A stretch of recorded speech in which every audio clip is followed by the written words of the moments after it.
Olá, eu sou o José Luiz Dias da Silva, o vice-presidente executivo da ANFAC, e hoje estou aqui para iniciar com vocês um novo projeto de comunicação da nossa entidade, que é o ANFAC Talks, o podcast da ANFAC, que estreia seu primeiro episódio no dia de hoje, né? Cumprimentando a todos aqueles que estão nos prestigiando com sua audiência nas nossas redes sociais, no YouTube. E hoje o tema que vamos tratar é um tema extremamente relevante que está aquecendo o setor, que é a indústria das liminares limpa-nome. Para os nossos empresários, essas liminares têm criado aí um certo pânico, porque realmente prejudicam a avaliação de crédito. E para tratar desse tema, hoje nós trouxemos dois especialistas na matéria. O Elias Sfer, que é o presidente da ANBC, e a doutora Maria Rita Rebelo Pinho Dias, que é juíza de direito titular da Terceira Vara de Recuperações Judiciais e Falências aqui do Tribunal de Justiça de São Paulo. Sejam muito bem-vindos, Elias, doutora Maria Rita. Elias, por favor, dê aí seu recado inicial para a nossa audiência aqui, fale um pouco de você, da ANBC, e na sequência eu passarei aí para a doutora Maria Rita. Obrigado, Zé Luiz. Agradeço aí o convite da ANFAC, que é uma parceira nossa aí. E eu me chamo Elias Sfer, eu sou presidente da Associação Nacional dos Birôs de Crédito, sou membro também da Associação dos Birôs da América Latina, a Lacred, e também dos birôs de crédito da Europa. Também sou membro do Banco Mundial, num comitê muito conhecido e prestigiado que chama-se CCR, tá? Que é o International Committee on Credit Reporting. E é um grande prazer estar aqui e falar sobre um tema tão relevante como a litigância predatória e a indústria de limpa-nome. Muito obrigado. Seja muito bem-vindo. E agora a gente tem a honra de receber a doutora Maria Rita Rebelo Pinho Dias, que é juíza de direito aqui do Tribunal de Justiça de São Paulo. Seja muito bem-vinda. Gostaríamos de conhecer um pouco aí da sua trajetória profissional e também, se quiser já iniciar falando alguma coisa sobre o tema, fique à vontade. Bem, eu sou juíza aqui na capital, tenho mestrado na PUC em Direito Constitucional e meu tema de doutorado em Direito Processual Civil foi gestão de processos judiciais, e um dos temas que eu abordei na matéria de doutorado foi justamente a litigância predatória pelo seu potencial de desorganizar a organização judiciária e de, consequentemente, impactar de forma negativa na prestação jurisdicional como um todo. Então, fico feliz de poder compartilhar essa pesquisa que eu fiz no meu doutorado com todos e debater esse tema que realmente é bastante relevante em diversos aspectos. Perfeito. E agora, antes que a gente introduza esse tema que é realmente relevante, de interesse aí de todo o setor do fomento comercial, nós vamos falar um pouco da nossa entidade, a ANFAC. A ANFAC, como vocês sabem, é uma entidade com 42 anos, líder no segmento associativo dos fundos de investimento em direitos creditórios, das companhias securitizadoras, das empresas de facto, das empresas simples de crédito. Nós estamos cada vez mais investindo na nossa comunicação e no próximo ano nós teremos aí uma grade de eventos que acreditamos aí vai revolucionar a comunicação e revolucionar a formação dos empresários de fomento comercial. Além disso, vamos investir cada vez mais na nossa comunicação, como um exemplo desse podcast que nós estamos lançando. E você, que é parceiro, que tem uma ferramenta de serviço para o segmento do fomento comercial, vai ter uma oportunidade de ser patrocinador aqui do nosso podcast, colocar sua marca aqui e com isso poder aí dimensionar aí a sua comunicação e ao mesmo tempo estar presente aí nos debates de assuntos tão importantes como esses que nós vamos tá no nosso podcast, e esse nosso podcast de estreia realmente procuramos um tema que fosse de relevância e que vai capitanear os demais temas que nós teremos aí durante o ano aí de 2025. E voltando agora então ao nosso tema e a nossa entrevista, esse nosso bate-papo no Fact Talks, né? Vou iniciar aqui com o Elias, né? Para dizer, para que ele nos diga aí a luta da NBC, as bandeiras, né? O que a NBC já conseguiu, o que ele imagina ser possível conseguir ainda a respeito da litigância predatória, como isso vem afetando o mercado, como vem afetando o seu mercado, né? Porque, como o Elias bem definiu, ele é presidente da Associação Nacional de Birôs de Crédito, que são aqueles que fornecem as informações de crédito, são inicialmente os primeiros afetados com essas liminares, chamadas liminares limpa-nome, né? Então eu gostaria um pouco de saber do Elias o que ele tem para nos mostrar sobre essa indústria que tanto tem prejudicado o crédito aqui no nosso segmento. Muito bem. Nós sabemos que a Constituição de 88 garantiu o acesso, né, à justiça a todos, e esse movimento ele vem quase que distorcendo esse direito, e é algo que é normal no processo, e sempre há maneiras de a gente, como é que se diz, mitigar, né, essas distorções. E com isso, o que eu tenho para dizer para vocês aí? A empresa de limpa-nome, ela tem uma série de impactos negativos, tá certo? O primeiro impacto negativo é que, primeiro, é divulgado que você quitou a sua dívida, e não é verdade. Simplesmente você retirou o registro de visibilidade, tá certo? Outro impacto muito importante é que na indústria de crédito, a informação é a matéria-prima e é o que dá realmente a relevância. Então, a partir do momento que se retira um apontamento, seja positivo ou seja negativo, ele causa distorção. E essa distorção, ela impacta. Ela impacta em quê? No processo de crédito, e as consequências disso são praticamente o quê? Né? Superendividamento, num certo ponto, porque a pessoa continua recebendo crédito porque não tem a visibilidade de que ele realmente tem algo pendente, né, a resolver. Outro ponto importante com isso, sobe o custo do crédito. Porque a partir do momento que alguém não paga, né, o bom pagador vai acabar arcando com essa diferença. Então, isso aí é uma distorção e é uma penalização, inclusive, ao bom pagador. E esse processo ele impacta não só os birôs, impacta também os cartórios, impacta toda a indústria que usa essa informação de uma maneira legítima e construtiva para a sociedade. O que a NBC tem feito? A primeira coisa que a NBC fez, a gente contratou um parecer jurídico sobre o tema. Foi feito um parecer jurídico, qual era o impacto, quais são as consequências, e esse parecer foi compartilhado, inclusive, com o CNJ, tá certo? A gente tem feito eventos de conscientização pública, né? Por exemplo, na Casa J, nós fizemos seminários para poder realmente colocar o debate em evidência, e nós tivemos também parceria com o CNJ, a NBC participou, inclusive, de um grupo de trabalho no CNJ, em que foi colocado todas as consequências, e a suspensão dessas anotações tem um impacto de suspensão de bilhões de reais. Não é algo pequeno, tá certo? É algo grande.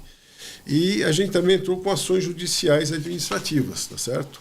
A gente realizou despachos estratégicos em João Pessoa, Recife, Maceió, Campo Grande e Teresina. E também atuamos junto com o Ministério Público, tá certo? Nesses estados, entre outros, para fomentar a investigação e ajuizamento de ações civis. E com isso a gente tem seguido essa trilha, né, de trazer essa visibilidade, mas não só, como é que se diz, reclamar, mas trazer proposta para que possa se resolver. E dentro desse espírito, do espírito associativo que faz parte, né, da NBC faz parte, e foi montado um grupo de trabalho com 12 associações para que a gente debatesse esse tema, que a gente trocasse experiências e que a gente, em conjunto, construíssemos, né, alguma proposta para ajudar o judiciário. E nós sabemos, né, que isso também tem um grande impacto no custo do judiciário.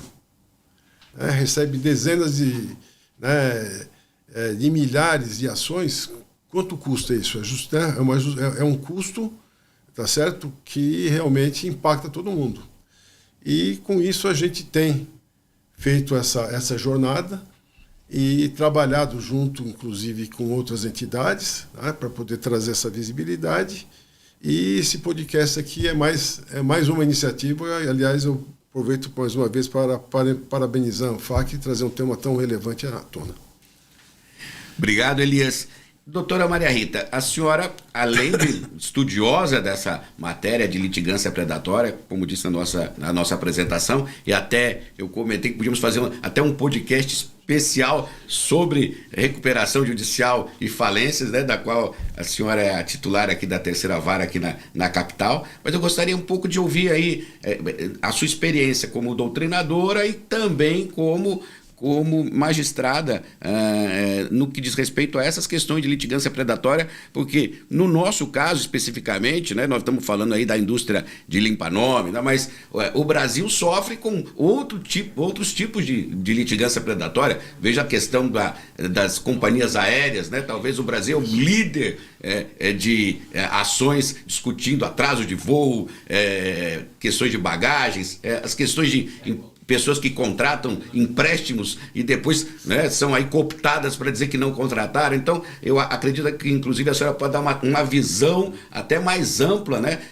de como o Poder Judiciário sofre com esse tipo de inundação de ações aí coletivas, chamadas agora litigância predatória. O que eu queria falar sobre litigância predatória e a forma como a gente vê isso é que existe uma questão delicada, né, que é uma questão jurídica, que é a questão de fundo, né? E muitas pessoas que se opõem à discussão da litigância predatória, e por isso que é importante debater esse tema, falam que seriam ações de massa, né? Então eu acho muito importante distinguir questões de fundo e a forma como se litiga. E acho que o problema hoje, com que a gente identifica como litigância predatória, é menos com relação à questão de fundo, que pode até existir, isso é um ponto, mas mais com a forma como se litiga. E esse é o grande problema, né? Porque ações de massa, ações questionando apontamentos negativos, por exemplo, é algo que eu acho que a gente não pode chamar isso de uma indústria, porque por trás pode ter uma questão de fundo que, por acaso, pode ter acontecido equívoco, eventualmente, e a pessoa tem o direito de discutir isso em juízo. Eu acho que o grande problema, e por isso que é importante distinguir o que é ação de massa e do que é demanda predatória, é a forma como se litiga. E eu acho que esse é o problema que a gente está vendo hoje, né? O que eu quero me referir quando a gente diz a forma como a gente litiga? Então, nós temos ações questionando limpa-nome. Isso não é um problema se uma pessoa física entra com uma ação questionando os apontamentos. O que a gente vê hoje, que eu acho que esse é o problema, é que a gente vê uma pessoa física distribuindo 40 ações, discutindo apontamentos realizados. E aí começa a ficar estranho, né? Porque o que talvez esteja sendo levado ao judiciário não é a questão de fundo. Talvez a pessoa que tenha seus nomes utilizados nas ações judiciais, talvez ela não queira nem discutir o apontamento negativo em si. Talvez ela queira realmente renegociar esse débito para que ela possa tirar o apontamento negativo, porque traz um prejuízo para ela, mas ela não está discutindo o débito. E o que está sendo levado ao judiciário por meio dessa discussão do débito é talvez uma declaração de inexistência desse débito, que não é o que a pessoa quer. O que ela quer resolver o apontamento negativo, que traz implicações no dia a dia dela, né? Esse é o problema dela, essa é a questão de fundo. Mas a forma como isso é levado ao Poder Judiciário que é o problema. Por quê? Não se discute a melhor forma de resolver a vida dessa pessoa e os apontamentos negativos.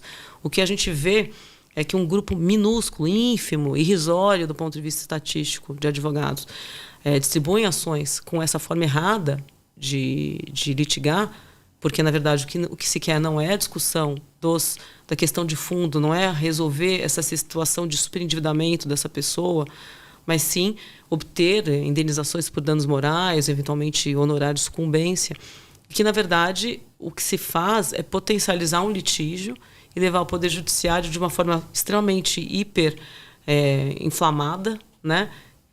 E converter isso em ações judiciais. Então, um estudo interessante que a gente fez, que foi feito, com relação justamente para diferenciar isso, né? Porque quando a gente questiona a litigância predatória, parece que está questionando o direito da pessoa de ir a juízo questionar um apontamento negativo. E não é disso que se está falando quando se fala em litigância predatória. Toda pessoa tem o direito de ir à justiça e questionar um apontamento negativo se ela entende que aquele apontamento negativo foi errado.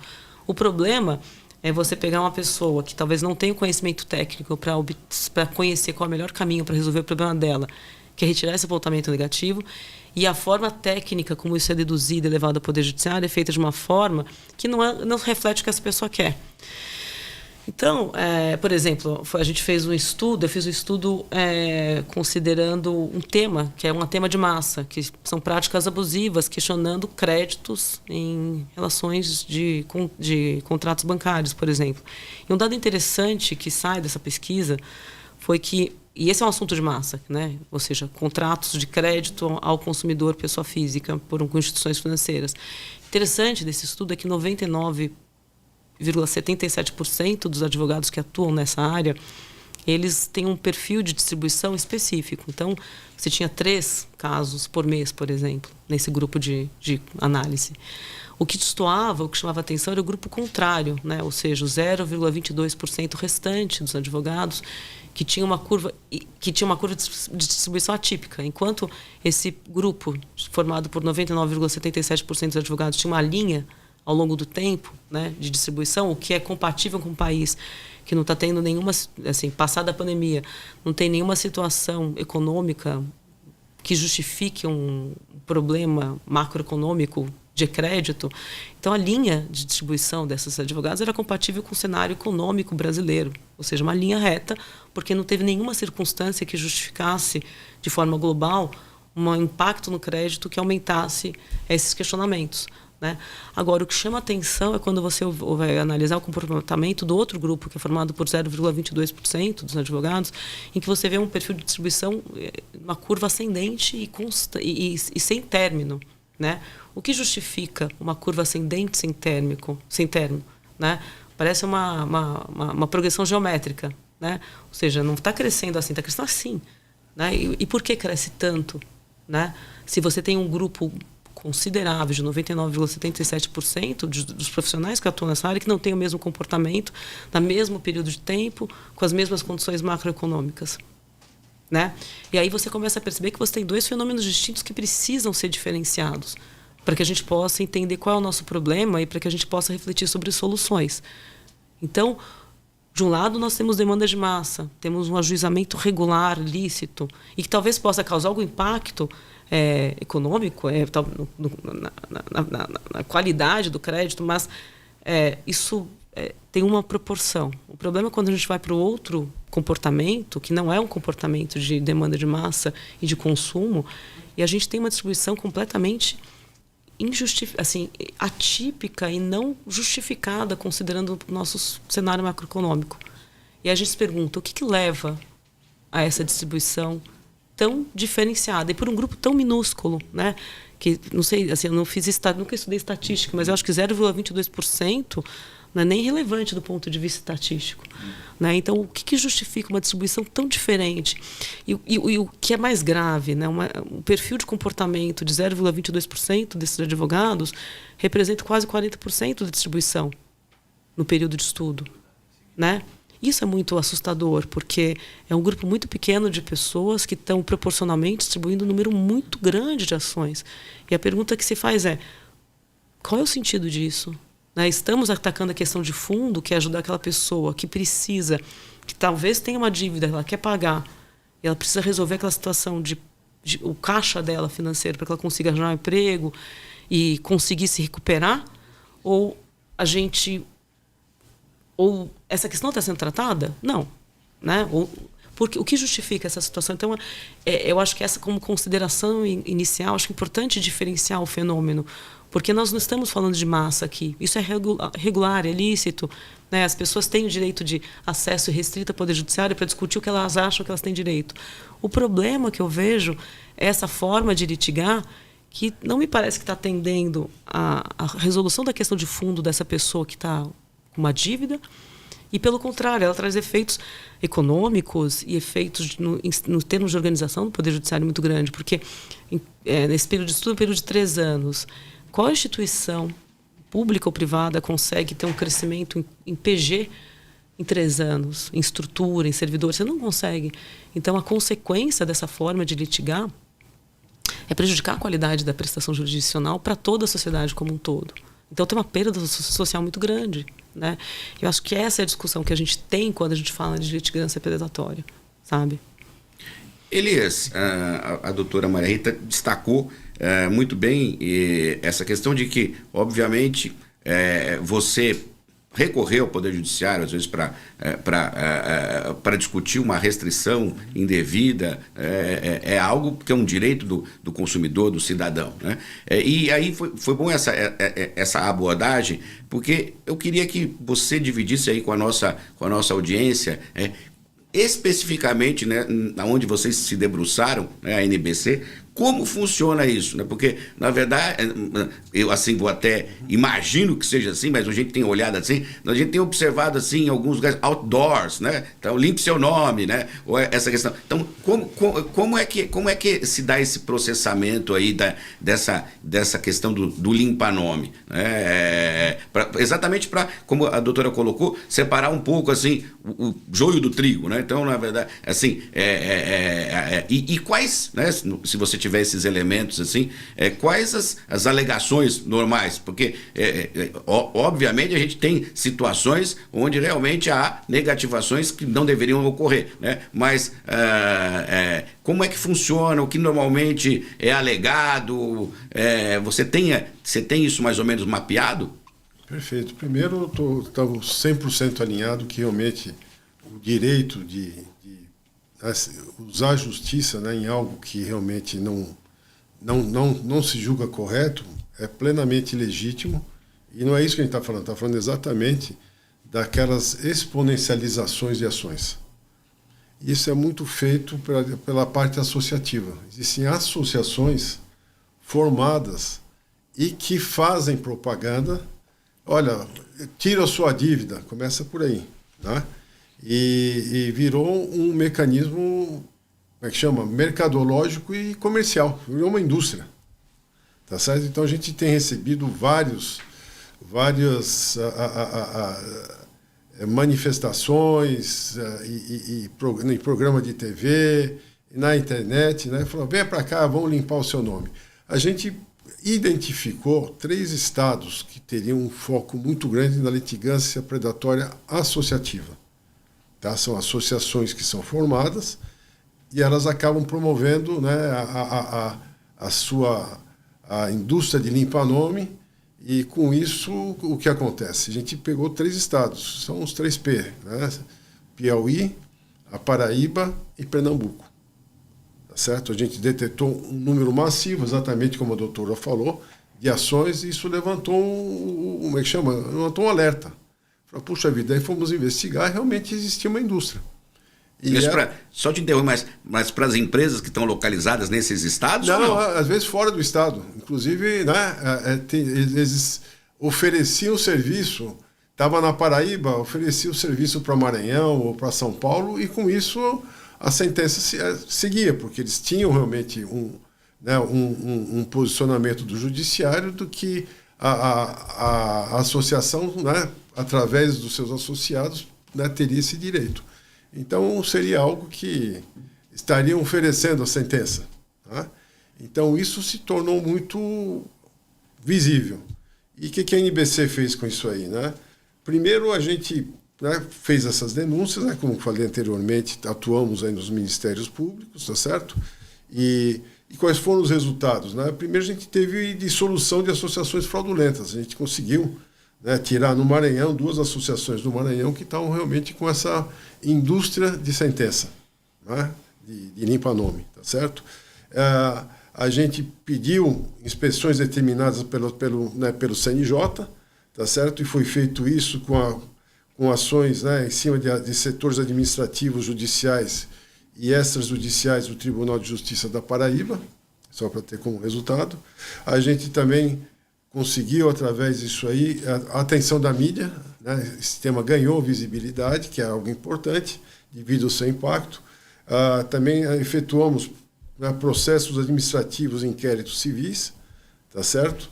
E, inclusive, a gente chegou à abertura de inquérito civil no Ministério Público de Pernambuco e no Ministério Público do Piauí, tá certo? Incluindo a atuação do GAECO, tá? E da Polícia Civil do Piauí. A gente também trabalhou com a Corregedoria Normal de Justiça, tá certo? Exigiu que os tribunais de justiça São Paulo, Pernambuco, Piauí e Paraíba adotassem medidas eficazes de controle contra a prática predatória, que é exatamente aquele número abusivo, né, de sentenças, né, ou de ações. E com isso o que aconteceu? A gente ganhou visibilidade e esse projeto está no radar, né, do Judiciário, e eu acho muito saudável. Eu não diria que isso, né, não só a NBC, mas outras associações que atuam no mercado têm levantado um movimento, como é que se diz, colaborativo, tá? Para que a gente não distorça o sistema, tá certo? Como foi o caso aqui, né, mencionado, e se preserve realmente o direito do consumidor de questionar o apontamento. Ele tem todo esse direito, tá certo? Mas quando o agente está fazendo isso de uma maneira, como é que se diz, abusiva, né, e exponencial, aí realmente levantou a bandeira e a gente começou a trabalhar junto com o Judiciário e continuamos nessa jornada ainda e com possibilidades de abertura, né, desse grupo novo de 12 associações agora que estamos trabalhando em conjunto, de fazer uma colaboração, sabe, espontânea e como é que se diz, isenta, tá certo? Então é esse o processo que a gente tem seguido, né, num movimento de realmente trazer um equilíbrio nesse processo. E, doutora Maria Rita, a senhora como magistrada, nós que não conhecemos a estrutura administrativa dos tribunais, né, poderia dividir conosco se, logicamente, o tribunal tendo essa preocupação de coibir, né, até por recomendação do próprio Conselho Nacional de Justiça, hoje quais são as ferramentas que são utilizadas pelos tribunais para monitorar ou para fazer um observatório para detectar esse tipo de distorção, né? Porque aqui a gente está realmente agora conseguiu unificar de que a gente está focado nas distorções, né? Então, os tribunais eles estão atentos, principalmente São Paulo, que é o maior tribunal da federação, e possivelmente o maior destinatário das ações judiciais nacionais. Então, o tribunal tem investido em tecnologia, tem investido em controle, está dentro aí do foco dos tribunais, e principalmente de São Paulo, está atento a esse tipo de litigância? Como o doutor Elias falou, houve uma recomendação do CNJ nesse sentido. Existe uma diretriz estratégica da número 7, se não me engano, ou 6, agora não lembro, da Corregedoria Nacional do CNJ, com orientação para todos os tribunais que adotem medidas para coibir essa má prática. Porque, na verdade, não é simplesmente além da maciça distribuição de ações, que isso é um indicativo da litigância predatória, mas não é o único, né? Seria possível, por exemplo, que um evento como uma catástrofe ambiental, você houvesse de uma hora para outra distribuição maciça de ações, mas isso seria totalmente justificável. O problema da litigância predatória é que o que a gente nota realmente... eu desconhecia a existência de associações fomentando esse negócio, mas o que é interessante da fala do doutor Elias, que eu acho que vale a pena comentar, é que há de fato um negócio. É um modelo de negócio que é utilizado por profissionais que não atuam da forma correta, né? E com o objetivo de trazer benefícios exclusivamente para esses particulares, para esses profissionais. Porque é uma prática que utiliza-se de legislações protetivas do consumidor, utiliza-se de legislações protetivas de hipervulneráveis que permitem a gratuidade da justiça. Então, são legislações que foram feitas, criadas para permitir e facilitar o acesso ao litígio por pessoas que justificam isso. Então, são legislações que protegem o hipervulnerável a partir da concessão da justiça gratuita, são legislações que facilitam o exercício do direito de defesa, no caso do consumidor, contra uma prestadora de serviço que é mais forte economicamente, então, por isso, você inverte o ônus da prova, você permite que o processo em face do consumidor é um processo que traz muitas vantagens processuais para ele, para que ele possa se colocar e defender o seu direito perante um grande fornecedor de serviço. O que a gente nota é que essas legislações protetivas de hipervulneráveis e de consumidores, elas são incorporadas no modelo de negócio que tem por objetivo único, exclusivamente, potencializar honorários advocatícios. Então, o que a gente nota, o que está por trás dessas maciças distribuições de ações não é simplesmente o número. O que a gente nota é uma fragmentação de ações. Então, uma única pessoa que distribui mais de 10, 15, 20, 30, 40 ações em nome próprio em curtíssimo período de tempo. Na ideia, se eu pergunto para todos que estão ouvindo quantas ações vocês distribuíram na sua vida, quantas pessoas distribuíram mais do que 10 ações na vida inteira? E o que a gente vê é que, nesse caso, tem pessoas que distribuíram 70 ações no período de um mês, por exemplo. Então, é algo que realmente foge do padrão. E a única justificativa para você ter esse perfil de distribuição, que inclusive consta na recomendação, nessa resolução do CNJ, que ele fala da fragmentação, fala do abuso da legislação do consumidor, a única coisa que justifica é obter honorários, né? Então, assim, qual é o propósito disso? Então, o que há, na verdade, é um modelo de negócio que pouquíssimos profissionais usam, 0,22%, isso não é nada perto do universo de profissionais sérios que atuam nessa área do direito, com compromisso e seriedade. Então, é um número muito pequeno, ínfimo, relevante do ponto de vista estatístico, mas que causa esse grande fenômeno, né? E da perspectiva do Poder Judiciário, qual é o problema? O problema é que, em 3 anos, a sua distribuição, que você tinha uma organização judiciária prevista para atender uma determinada localidade, e essa distribuição ela aumenta 30%, 40%, 60%, e a gente vê isso em alguns casos. A verdade é que você tem um comprometimento muito grande da estrutura do Poder Judiciário de prestar jurisdição para aquelas pessoas que precisam efetivamente do Poder Judiciário, para aquelas pessoas que têm uma questão de fundo, né? E não para quem está usando o Poder Judiciário como parte de um modelo de negócio. Então, utiliza-se dessas legislações protetivas de vulneráveis do consumidor e da estrutura de Estado para prestar jurisdição com o único intuito de benefício particular de pouquíssimas pessoas, né? Então, acho que realmente a sociedade brasileira precisa se questionar se faz sentido permitir essa má prática, porque, em última análise, quem está subsidiando essa má prática somos todos nós, brasileiros, né? Que estamos, de um lado, perdendo a capacidade de um poder judiciário mais eficiente, porque as estruturas judiciais são comprometidas com a necessidade de dar encaminhamento a esses processos que não refletem questões de fundo, mas que são, sim, parte de um modelo de negócio privado. E, por outro lado, a sociedade brasileira também perde porque ela financia isso, né? E faz sentido isso? Faz sentido pensar que, para você não tenha prejuízo para o restante da população brasileira, você precise aumentar o tamanho do Poder Judiciário em 60%, 30%? Não faz a cada 3 anos, né? Então, essa é uma reflexão que a gente tem que ter. E acho que até por isso o CNJ, por meio dessas... nos últimos anos, ele tem lançado maiores luzes sobre essa questão e trazendo maior fomento de debate para todos os operadores de direitos que atuam no Brasil sobre essa questão. E por isso que nós temos essa recente recomendação do CNJ, isso virou diretriz estratégica que se aplica a todos os tribunais. Então, todos os tribunais precisam adotar medidas para enfrentamento dessas questões, né? Então, quais são as formas de enfrentamento que isso poderia ter? Primeiro, assim, parte delas, talvez você precisasse de mudança legislativa, né, para você ter um aumento do poder do juiz para analisar se o que está por trás é uma ação que tem uma questão de fundo legítima, ainda que não procedente. E é preciso destacar isso. Nem todas as ações são procedentes, mas isso não torna uma ação ilegítima. É possível que você entre com uma ação acreditando que você tinha direito, você não tem direito, e isso não torna o seu pleito ilegítimo. Você tem direito disso. Isso é uma questão. A outra questão como que a gente trata quais são os poderes do juiz para coibir o uso dessa legislação protetiva e da estrutura de Estado para beneficiar exclusivamente um número ínfimo de particulares, né?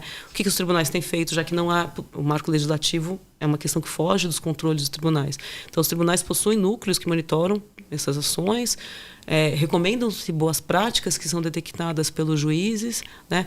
O Tribunal de São Paulo recentemente editou diversos enunciados orientando os juízes a atuarem nos casos de litigância predatória e não em questões de massa.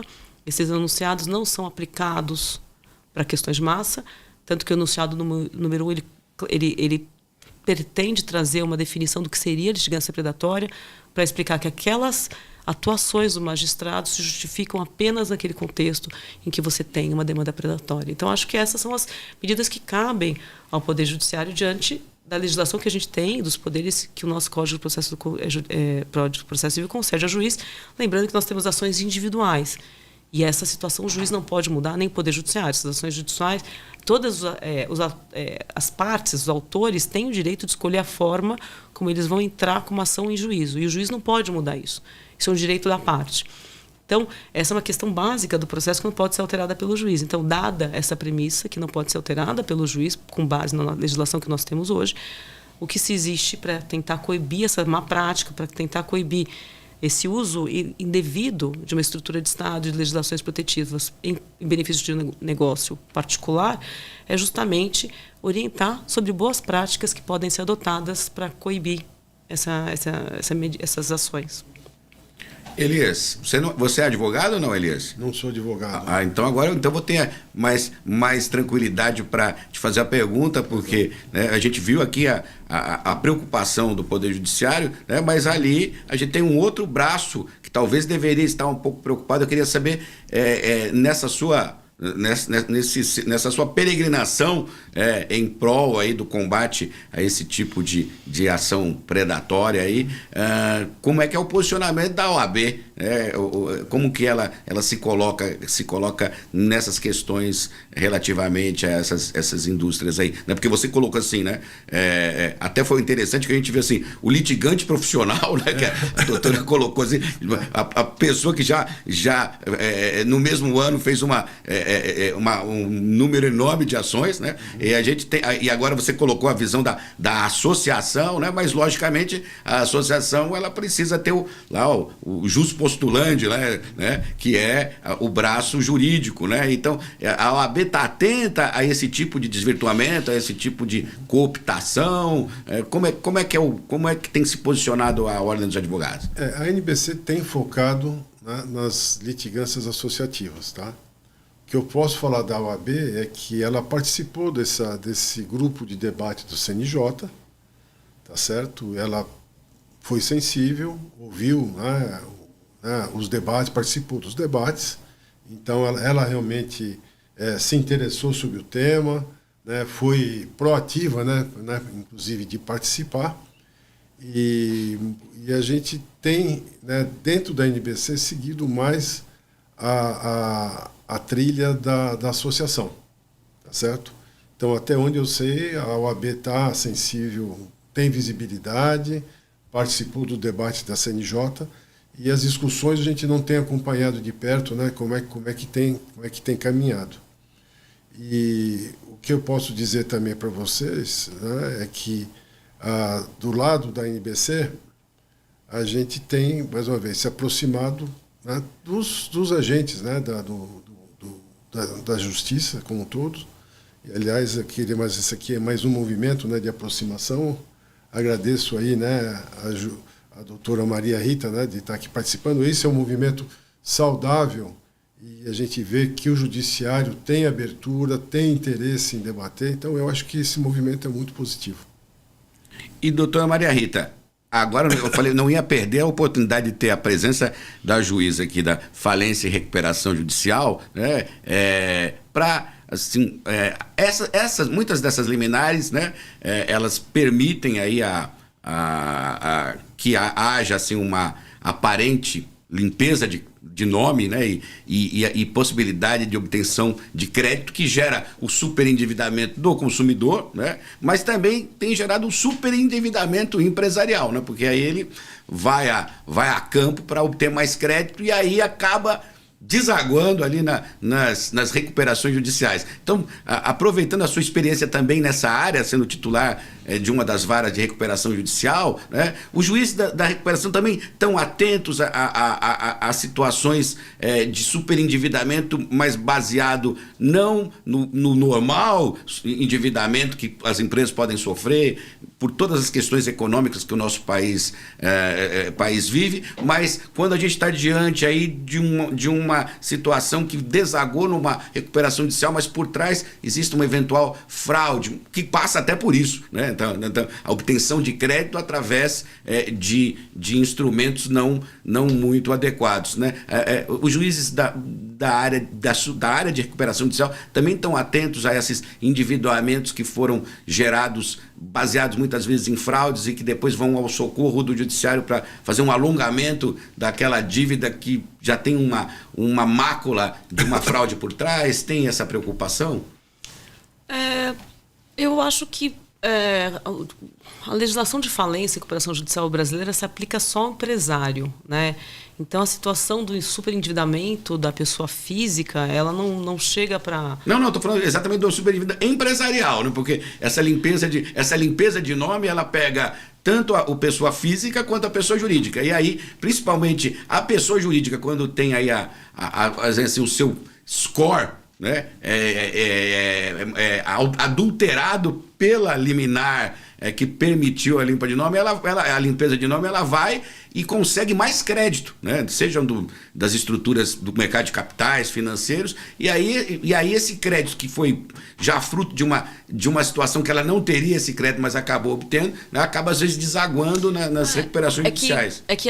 Esse fenômeno, por isso que eu distingo, né, o fenômeno da litigância predatória de massa. O de massa, ainda que atinja uma pessoa jurídica, se ela entende que é indevido, houve uma concessão de liminar porque o judiciário entendeu que era indevido, então, na verdade, devia ter sido retirado mesmo, não é um maquiamento de uma situação de fraude, de crédito.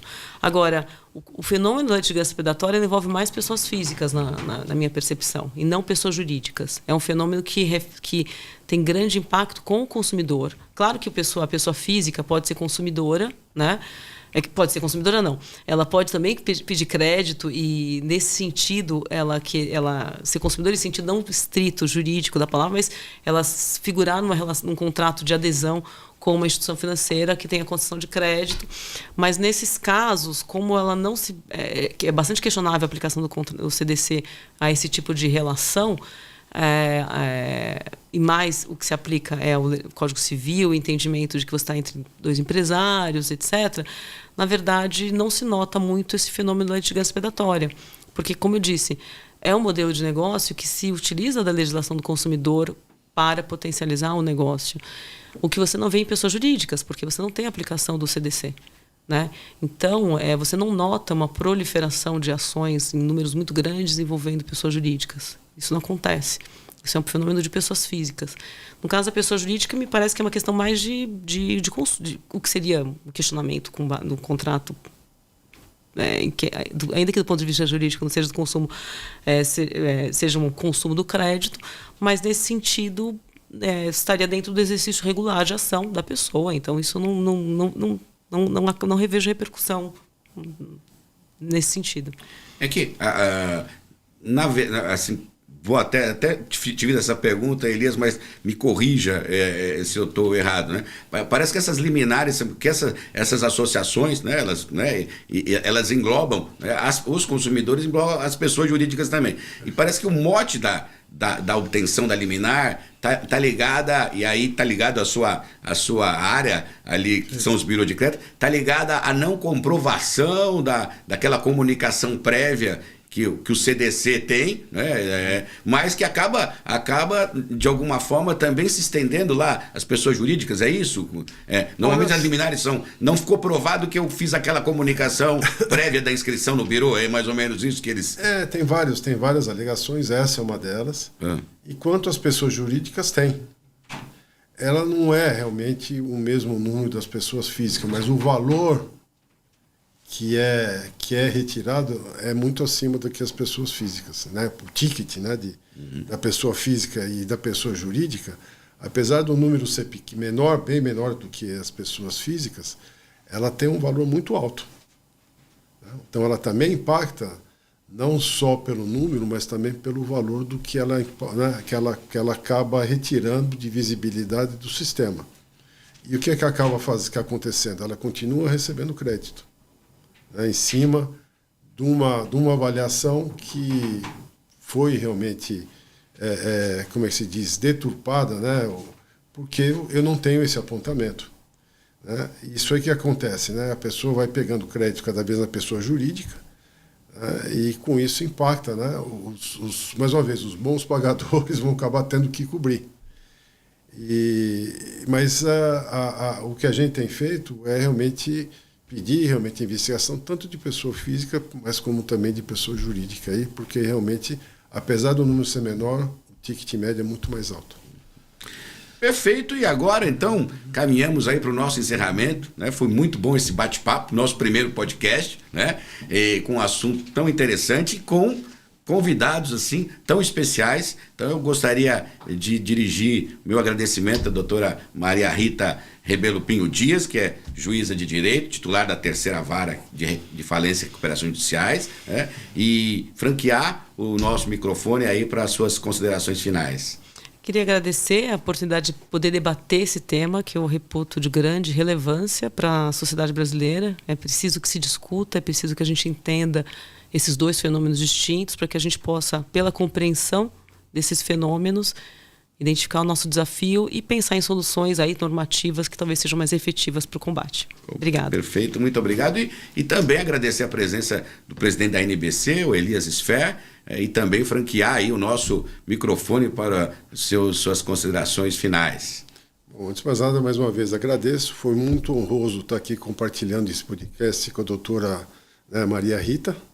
Né, e realmente esse debate é muito saudável, né, porque temos, né, a gente tem a visibilidade de fenômenos distintos, e essa iniciativa é muito boa para ambas as partes, porque a gente, né, como é que se diz, tem entendimento do outro lado, tá certo?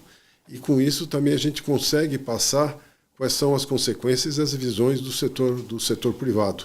Então, mais uma vez, parabenizo o ANFAC pela iniciativa e obrigado, e seguimos à disposição sempre que, né, tiver oportunidade de trazer esse tema, porque ele realmente é algo que já está amadurecendo. Então, no movimento de 2 anos, a gente vê uma trajetória muito positiva e a gente segue à disposição para o debate e para construir soluções em conjunto.